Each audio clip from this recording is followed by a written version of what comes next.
Many animals can regrow lost body parts. Starfish can grow new arms, newts and salamanders can grow new legs, lizards can grow new tails, and planaria, a type of flatworm, can even grow new heads. This process, known as regeneration, relies on stem cells. But regeneration in humans is limited. Young children can grow new fingertips, and our livers are pretty good at growing back. Yet, for the most part, our stem cells just heal injuries. They don't replace missing pieces.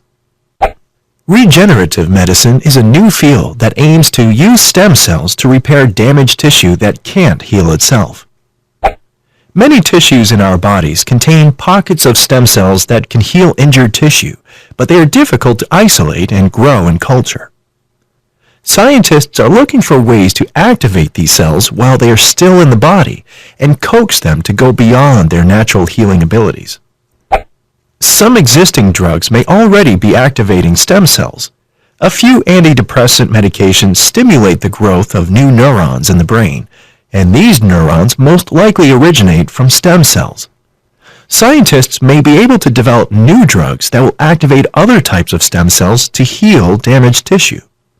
Another approach to regenerative medicine is to grow stem cells in a lab and transplant them into patients.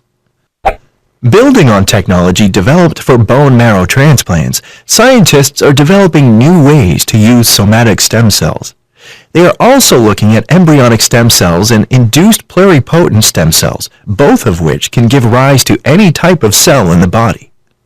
Embryonic stem cells and induced pluripotent stem cells live indefinitely in culture, where they can be grown by the millions. By giving these stem cells certain signaling molecules, scientists can differentiate them into beating heart cells, muscle cells, nerve cells, and more. Someday, scientists may transplant differentiated cells like these into patients, where they will grow new, healthy tissue. Tissue engineers are already growing patches for repairing damaged heart tissue. In animals, they are working on growing whole hearts, livers, lungs, and kidneys.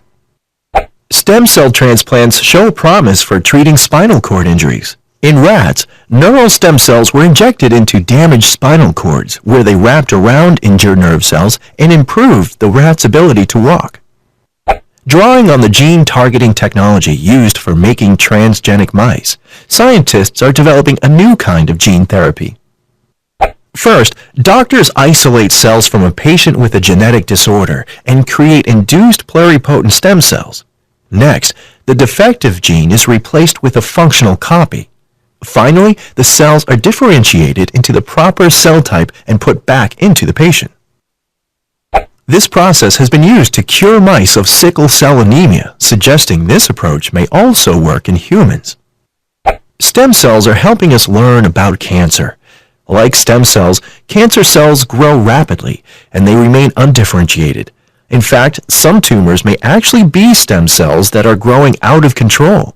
If we learn how stem cell growth and differentiation are regulated, then we may be able to develop new drugs for treating cancer.